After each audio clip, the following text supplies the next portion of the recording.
Өрн талааны цаг ярьж байхдаа холбогдуулаад ундаг дугуй скутертэй замын хөдөлгөөнд хэрхэн оролцох талаар та бүхэн зөвлөмжийг өгч байна.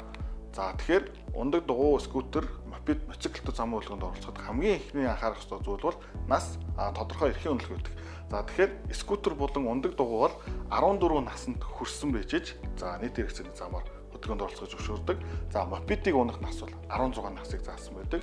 Тухайн мопедыг жолоодоход ямар нэгэн жолооны ангилал ирэх бол шаарддаг. Харин мотоциклыг унахад бол 18 наснд хүрсэн ангиллын жолооны үнэлгээтэй хүн мотоциклыг жолоодож замын хөдөлгөөнд оролцож зөвшөөрдөг. Тэгэхээр өнөөдрийн та бүхэнд өгөх зөвлөмж бол цахилгаан скутер болон ундаг дугуйтай замын хөдөлгөөнд оролцоход анхаарах ёстой зүйл байна.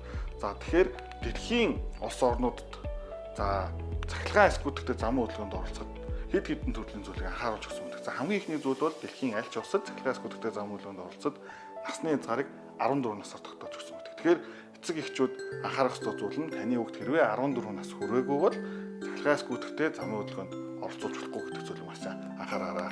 За дараагийн анхаарах ёстой зүйл бол зөвхөн ганцаараа скутерыг жолоодох ёстой. За иргэд маань скутерээр сомдолж явж байгаа юм хөдөлгөөлөд байгаа. Энэ өөрөө гимтэж бэртэх, осол дөртөх шалтгаан нөхцөлийг бүрдүүлж өгдөг гэдгийг бас та бүхэн анхаарах юм шаардлагатай байна.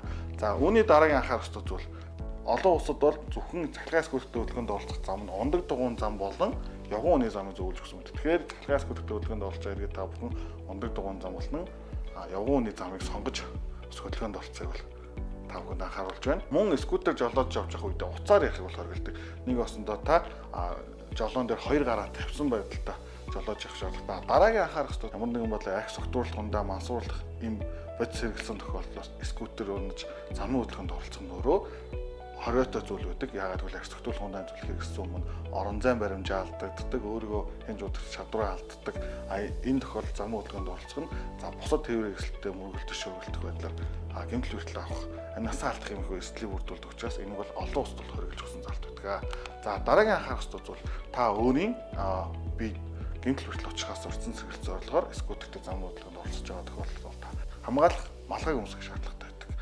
За хамгийн сүүлийн анхаарах ёстой зүйл бол түрээсээ скутертэй хэрвээ та хөдөлгөөнд оролцсон бол скутерийг зориултын талбайд нь байрлуулах автомашины зорчих дотор үлдээхгүй байх бас та бүхэн анхааруулж байна. Скутерийг унж хэрэгсэн иргэд маань яг авто зам дээр орхишдаг, эсвэл яг нийтийн хэрэгцээний зам дээр уул зураг гарц дээр ингээ орхишдаг. Үүний улмаас бас тухайн скутерийг бусад тээвэр хэрэгсэл машин мөргөж осол аваа гарахын төрөнгөөрөө хохирох юм үзэгдлүүдэд.